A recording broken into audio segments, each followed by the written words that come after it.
everyone doing? Wonderful. Thank you all for joining me today. On today's Thriving Thursday, we will be discussing how to cope with anxiousness during anxious times. My name is Syuzanna Shirinyan, and I am one of the therapists here at CWFL, Center for Work and Family Life. With that being said, how is everyone doing? You guys can show of hands. Good, bad, so-so. Wonderful.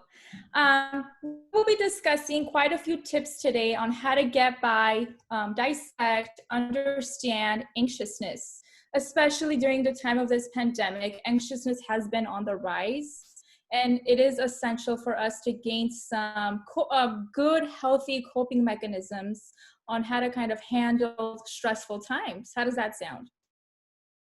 Wonderful. I will go ahead and share my screen in just a moment, and this PowerPoint will be available later today or so.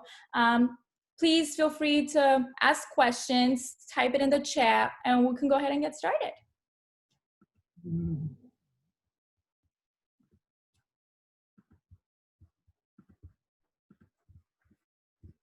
Is everyone able to see the screen?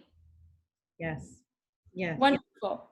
So, coping strategies during anxious times. What is anxiousness? So what anxiousness is the body's natural response to stress. Anxiousness are feelings of fear about the future. Henceforth, that is why it is quite important and vital for us to recognize where our anxiousness stems from. With that being said, it is important to kind of ask yourself a few questions. The questions may include, who is this anxiousness triggered by? Myself or others? What is it triggered by? When am I most anxious is one of the most important questions to ask yourself. You may come to realize it may be a lot more during the day, at night when you have some time to debrief and think about some things that happened during the day. Why am I feeling anxious is another important question to ask yourself. Is it work? Is it personal? Is it family? So you want to dissect. You want to give yourself the opportunity to explore a few platforms to kind of understand where your anxiousness is arising from. Lastly, and the most important step of understanding anxiousness is by asking yourself how you can control your anxiousness. What are some really good coping mechanisms you can kind of turn to and utilize when things get a little bit rough?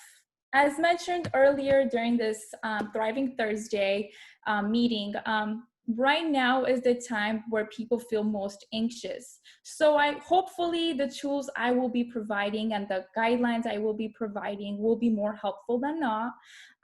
So with that being said, we can kind of go ahead and move on to our next slide.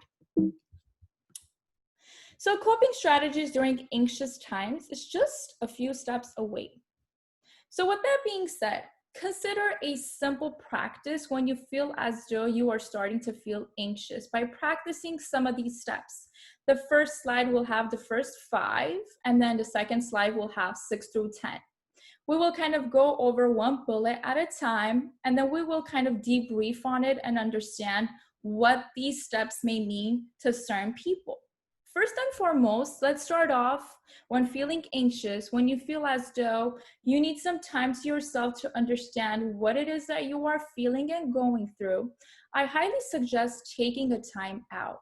Now, that probably sounds very simple in theory, but that is one of the harder things to do.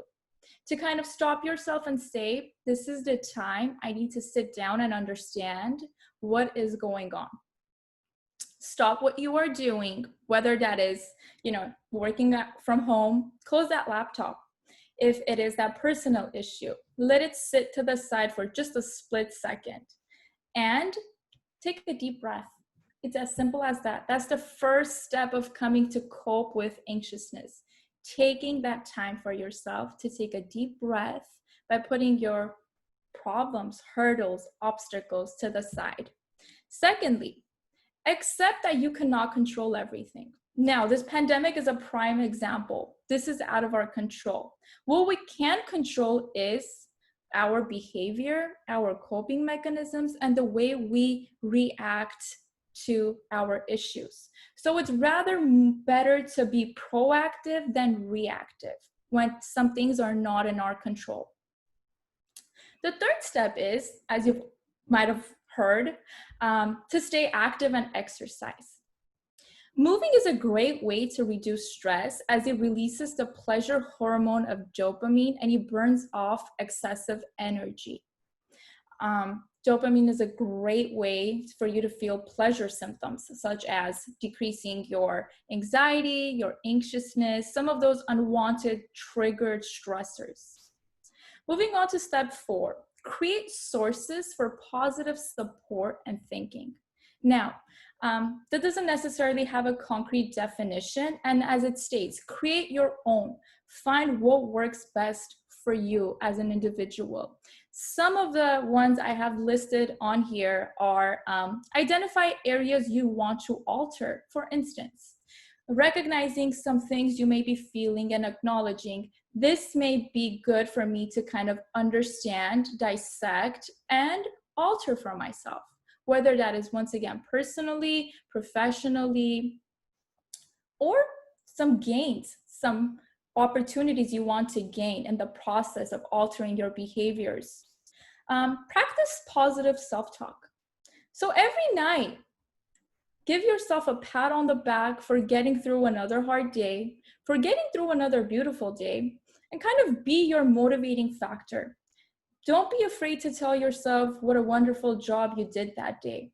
That is one way to start practicing positive self-talk.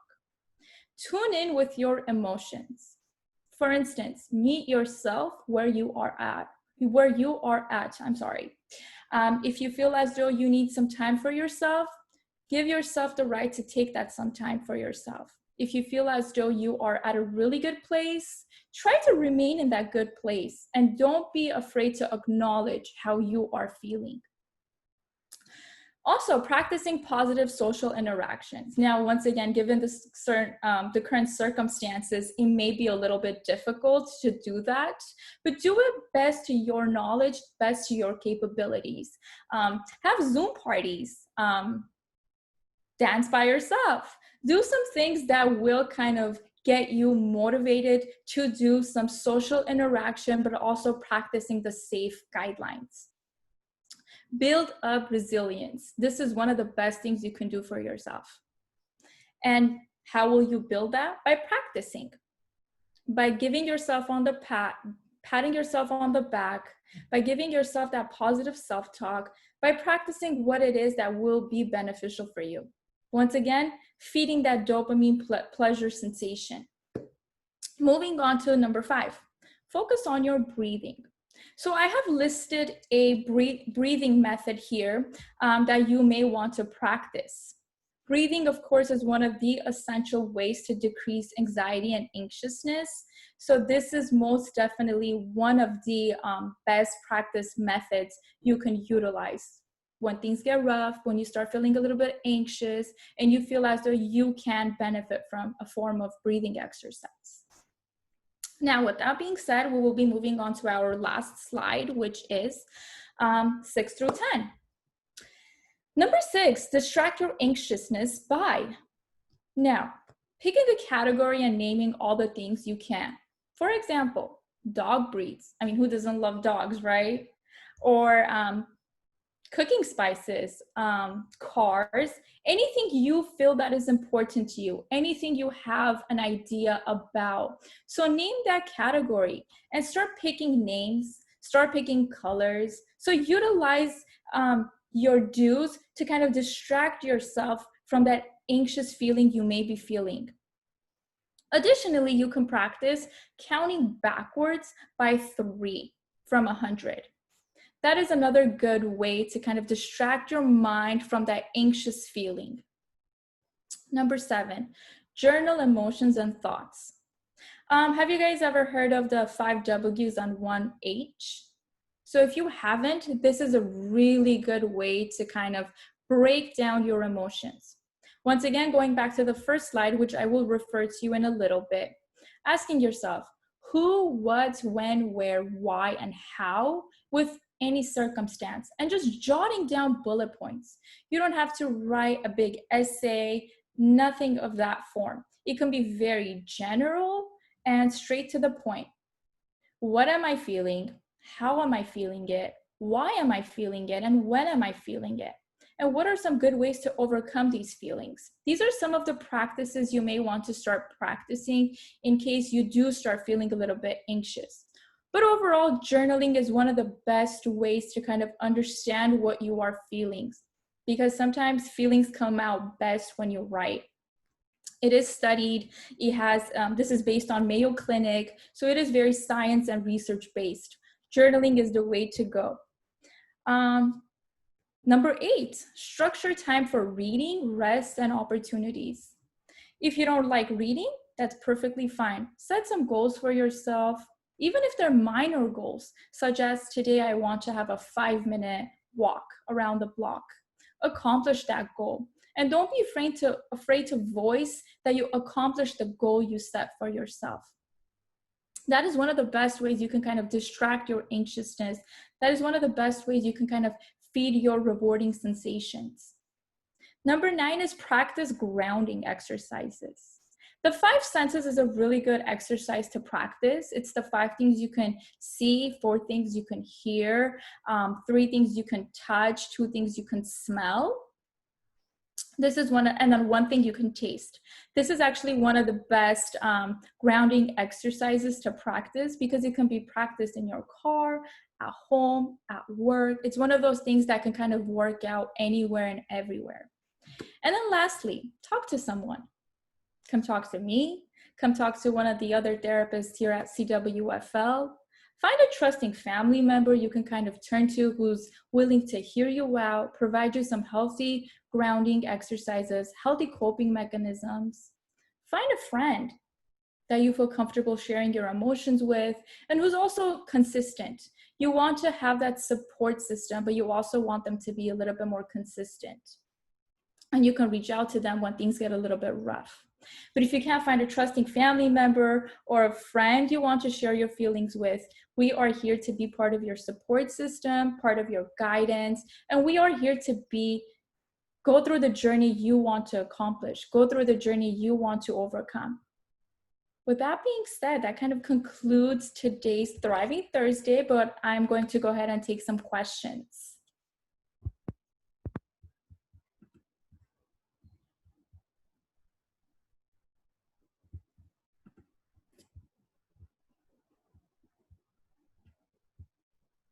Of course it. Uh-oh. Okay, let's see. Yes, most definitely. Someone asked if you guys will be able to receive this PowerPoint. Most definitely. That will be one of the things we can do for you guys. We can go ahead and send over the PowerPoint. It will be posted. You can feel free to kind of unmute yourself, ask questions, or you can also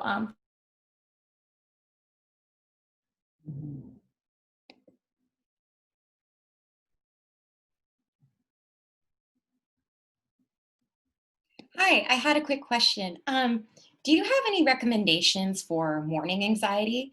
I sometimes find that I only experience it right when waking up and then can kind of go back to normal, but I would just rather not experience it at all. I was wondering if you have any tips for that.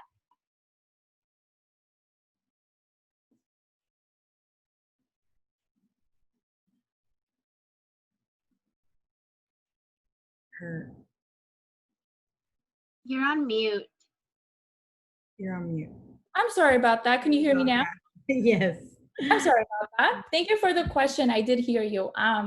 With that being said, trying out any of the 10 tips will be the way to kind of start. Try out each one every day and see what works best for you. There's really no right or wrong when it comes to therapy and finding the right coping mechanisms, but this is a start. You can go ahead and start off with any one of the 10. But I highly suggest you start off with affirmations. When you first wake up, give yourself that minute after your alarm rings to kind of take a deep breath and state 3 things you are grateful for, 3 things you are looking forward to. So start your day on a positive note, and that tends to release a lot of anxiousness, a lot of trigger-provoking thought processes. Did that kind of answer your question? Wonderful.